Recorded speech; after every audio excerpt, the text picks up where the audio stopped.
Yesterday, in the first segment of our three-part series on the status of modern communication service in rural Montana, Chief Political Reporter Mike Dennison looked at access to high-speed internet. Today, he examines cell phone coverage and tells us, for starters, that the coverage maps aren't always what they seem. These are coverage maps from the big mobile phone companies showing what their networks supposedly cover in Montana.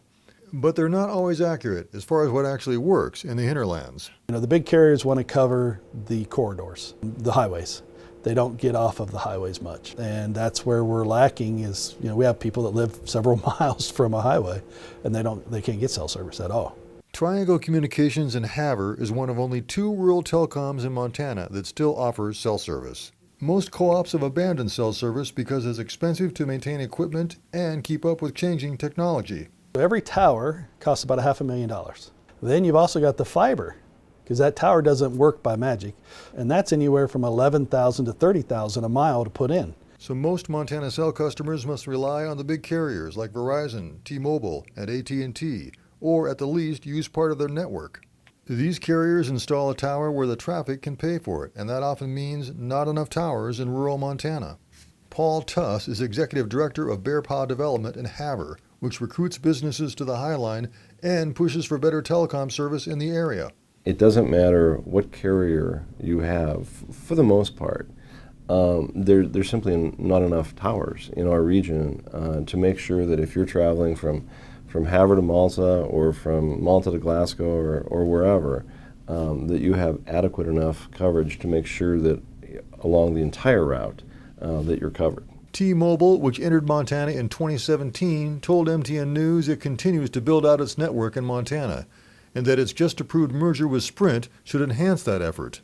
Federal funds are financing new fiber optic cable in Montana, which is needed to serve cell phone towers. But very little in federal funds is going to build out new cell service. It's also difficult to know the precise areas of need for cell coverage. Federal Communications Commission data say 98% of Montanans have access to adequate cell service, but anyone in the business knows those data, which come from the carriers, are not accurate. Right here, they have this area saying we have cell service. And I can tell you right now, Mike, depending on how I hold my mouth, depends on whether this thing works or not. Now, they say we're not 5G everywhere in the country, which I think is a goal we ought to go to, but we can't forget about rural America. A lot of places in rural America, we got no G, and we've got to get that fixed. Tester is co-sponsoring a bill to require better mapping by the FCC so money can be directed to the right places. Yet even with better maps, telecom providers, big and small, face tough choices on where to invest limited funds.